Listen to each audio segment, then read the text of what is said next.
नमस्कार दोस्तों आज बात करते हैं महंगाई के बारे में। आपको पता है दोस्तों कि संजय सिंह ने, जो आम आदमी पार्टी के संजय सिंह हैं, उन्होंने पहले ही बता दिया था कि पेट्रोल और डीजल के दाम बढ़ने वाले हैं। और उन्होंने ये भी सलाह दी थी मोदी जी को कि आप रसिया से, रूस से तेल खरीद लीजिए, लेकिन मोदी जी नहीं माने। मोदी जी सिर्फ ट्रम्प की बात मानते रहे, ट्रम्प के कहने पर चलते रहे। और आज ट्रम्प के कहने पर चलने से देश में आर्थिक संकट आ गया है। अगर रूस से तेल खरीदते तो ये नौबत नहीं आती, लेकिन ट्रम्प के कहने पर मोदी जी चल रहे हैं। जो ट्रम्प बोलेगा वैसे ही मोदी जी करेंगे। संजय सिंह ने ये पहले ही बोल दिया था, संसद में बोला था संजय सिंह ने कि किस तरह से आर्थिक स्थिति खराब होने वाली है, लेकिन सरकार कभी कुछ नहीं बोली, क्योंकि बंगाल में चुनाव था। उस वक्त अगर सरकार फैसला ले लेती तो चुनाव हार जाते, इसलिए सरकार चुप रही और यही बोलती रही कि कुछ भी दिक्कत नहीं है, इतना हमारे पास पेट्रोल है, डीजल है, तेल, सब कुछ है हमारे पास, कोई टेंशन नहीं है कि देशवासियों को। दोस्तों आप भी देखिए संजय सिंह ने क्या कहा था। देश का प्रधानमंत्री गैस के संकट के इस समय में किस गुफा में छुपा हुआ है, पहले उसको निकाल के लाइए।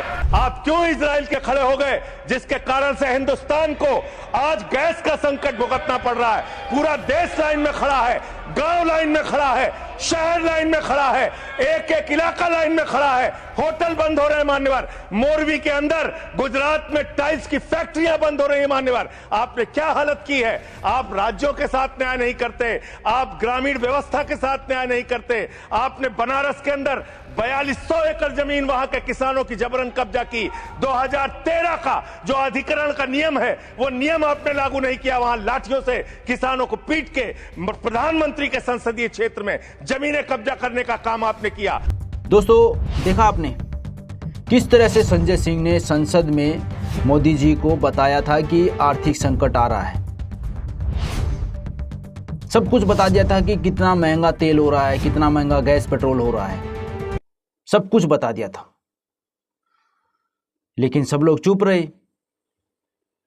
कोई नहीं बोला, क्योंकि इलेक्शन था। जब इलेक्शन जीत गए तो फिर किसका क्या बिगड़ेगा। बढ़ा दो तेल, बढ़ा दो गैस, क्या फर्क पड़ेगा। जनता ने वोट दे ही दिया, सरकार बन ही गई, फिर क्या फर्क पड़ेगा।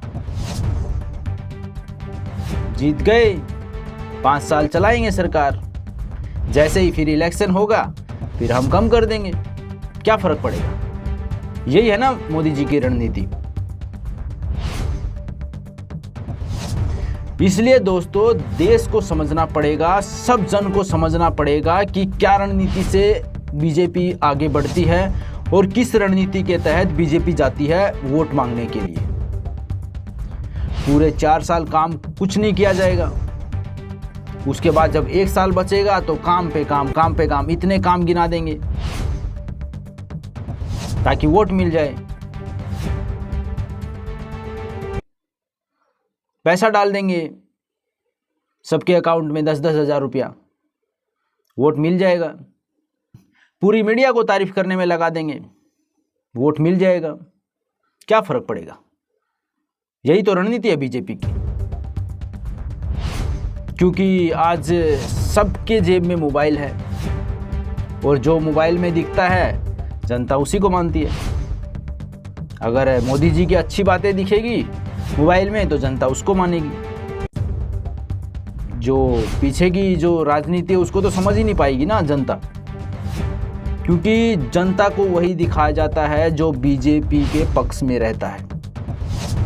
आपको भी पता है कि गोदी मीडिया आ गए है ना, नाम लेते हैं ना सब लोग कि गोदी मीडिया क्यों लेते हैं, क्योंकि विपक्ष की बात को दबाया जाता है, इसलिए गोदी मीडिया बोलते हैं।